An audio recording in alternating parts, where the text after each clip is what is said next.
জিল্লু খায়া দে। সিয়ামের এই ডায়লগটা এবং জিল্লুর যে আবির্ভাব, এই দুই জিনিস রাক্ষসের ট্রেলারের হাইপকে অন্য লেভেলে নিয়ে গেছে। কিন্তু অনেকের মধ্যেই এখন একটা প্রশ্নই ঘুরছে, তাহলে কি বরবাদের সঙ্গে কোনোভাবে রাক্ষস কানেক্টেড? বাট ওভারঅল রাক্ষসের ট্রেলার দেখে কি সামনে আসলো, এখানে কি পজিটিভিটি ছিল, কি নেগেটিভিটি ছিল, সেটাও কিন্তু জানা জরুরি। So let's begin. একে একে ঈদের হাইপওয়ালা মুভিগুলোর টিজার ট্রেলার আমরা দেখেছি, শাকিব খানের প্রিন্সের টিজারও আমরা দেখেছি, যেটা অনেককেই হতাশ করেছে।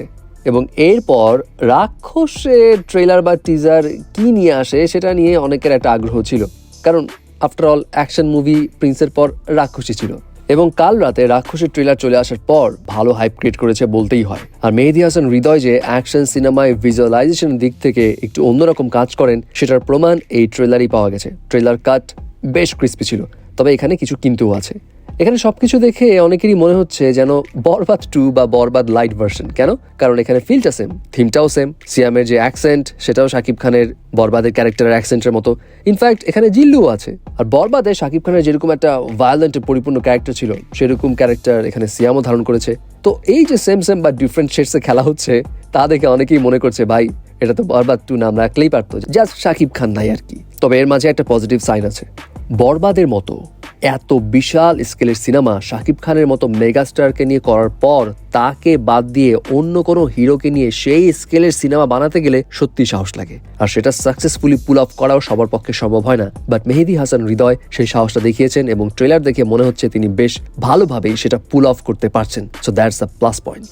এখন ট্রেলারে অ্যাকশন ছিল, ভায়োলেন্স ছিল, সিয়ামের ডায়লগ ছিল, নায়িকাকেও দেখা গেছে। বাট ট্রেলারে কিছু কিছু জায়গা দেখে মনে হচ্ছে সিনেমাটা হয়তো কিছু কিছু ক্ষেত্রে একটু কন্ট্রোভার্সিও ক্রিয়েট করতে পারে, বিকজ এখানে কিছু মিসোজনিস্ট এলিমেন্টের ইঙ্গিত দেয়। ফর এক্সাম্পল, এখানে নারীদের প্রেজেন্ট করার ক্ষেত্রে হয়তো কিছু বিষয় থাকতে পারে যেটা অনেকে খুব সহজভাবে হজম করতে পারবে না, যেরকমটা সন্দীপ রেড্ডি ভাঙ্গার সিনেমাগুলোতে থাকে আর কি। যেমন ট্রেলারে একটা পোর্শন রয়েছে যেখানে ভিলেনের হাতে একটা চেইন, অ্যান্ড খুব সম্ভবত সেই চেইনটা কোনো এক নারীর গলায় কানেক্টেড। সো এটা নিয়ে অনেকেই কিন্তু অবজেকশন তুলতে পারে।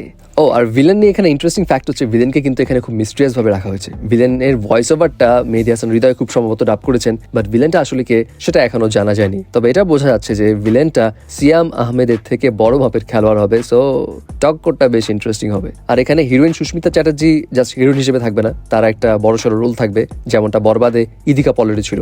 কাহিনী হয়তো এমন হতে পারে, সিয়াম কোনো একটা মেয়েকে চরম লেভেলে ভালোবাসে, সে হচ্ছে সুস্মিতা চ্যাটার্জি, কিন্তু সামহাও সে চিট করে, আর সেই ঘটনায় সিয়াম পুরো পাগলাটে হয়ে রাক্ষসে পরিণত হয়। আবার এমনও হতে পারে আগে থেকে সে ভায়োলেন্ট ক্যারেক্টারে ছিল, তার গার্লফ্রেন্ডের সাথে কোনো একটা উল্টাপাল্টা ঘটনা হয়, এরপর সে পুরোপুরি রাক্ষস হয়ে যায়। হলে অনেক কিছুই হতে পারে, স্পেকুলেশনস অনেক রকম করা যায়। তবে সব কথা শেষ কথা যদি বলি, প্রিন্সের টিজারের তুলনায় রাক্ষসের ট্রেলারটা অনেক বেশি এনজয়েবল ছিল।